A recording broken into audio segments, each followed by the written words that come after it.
అందరికీ కొలువులు ఇవ్వలేం. గదే ముచ్చట మరి కేసీఆర్ గారు కూడా చెప్పిండు. ప్రభుత్వాలు అందరికీ కొలువులు ఇవ్వలేవు, అందరికీ ప్రభుత్వ ఉద్యోగాలు రావు, ప్రభుత్వాలు ఏసేటియే కేవలం 5% వేస్తారు. ఆ 5%లో అందరికీ జాబ్స్ రావు.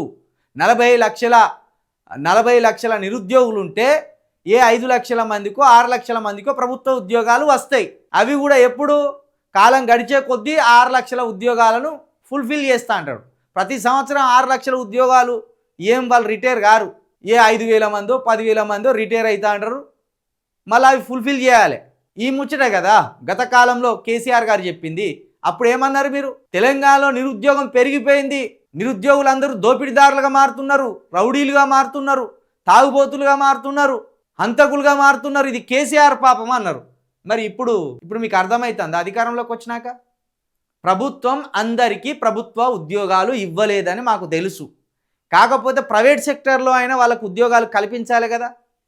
మరి ఆ ప్రయత్నాలు ఎంతవరకు మొదలుపెట్టిండ్రు మీరు వచ్చిన ఈ 2 సంవత్సరాల కాలంలో ఎన్ని ప్రైవేట్ ఉద్యోగాలు కల్పించిండ్రు? సరే 6 నెలల్లో 2 లక్షల ఉద్యోగాలు మీరు వేయలేదు, అది మీ వల్ల అయితే లేదు, ఖాళీలు ఉన్నాయి, అయినా మీరు వేయలేకపోతాను. పైగా సిగ్గు లేకుండా కేసీఆర్ గారే 61 సంవత్సరాలు ఉద్యోగ విరమణ సమయం అని 2 సంవత్సరాలు పెంచితే దాన్ని ఇప్పుడు మీరు 64 సంవత్సరాలకు పెంచే ప్రయత్నం చేస్తాను. దీంతో శాతగానోనికేమో ఇంకో 3 సంవత్సరాలు ఉద్యోగావకాశం కల్పించి యువకుల శక్తిని నిర్వీర్యం చేసే ప్రయత్నం చేస్తాను. మీరు దీనివల్ల నిరుద్యోగం పెరిగిపోదు. 59 సంవత్సరాల దగ్గర ఉండే రిటైర్మెంట్ని కేసీఆర్ గారు 61 చేసిండు, వీళ్ళు 64 చేద్దామనే ఆలోచనలో ఉన్నారట. ఇక మరి నిరుద్యోగం పెరిగిపోమంటే ఎందుకు పెరిగిపోదు?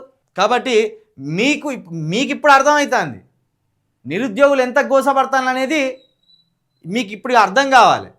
గత ప్రభుత్వం మీద మీరు ఇష్టానుసారంగా దుమ్మెత్తిపోసింది. ఇప్పుడు శ్రీధర్ బాబు గారు ఏమంటారు? అందరికీ కొలువు ఇవ్వలేం అంటాను. మరి కేసీఆర్ గారిని ఎట్లా ఇవ్వాలని అడిగిండ్రు మీరు? అంటే ఆ రోజు కేసీఆర్ గారి ప్రభుత్వం మీద దుమ్మెత్తిపోసినందుకు మీరు చెంపలు వేసుకుంటారా? మాది తప్పే అని ఒప్పుకుంటారా? కాబట్టి అందరికీ ప్రభుత్వ ఉద్యోగాలు కష్టం, కానీ ప్రైవేటు సెక్టర్లో యువతకు ఉద్యోగాలు కల్పించవలసిందే, లేదా చిన్న తరహా పరిశ్రమలు పెట్టి వాళ్ళను స్వయం ఉపాధి కింద వాళ్ళను ప్రోత్సహించవలసిందే.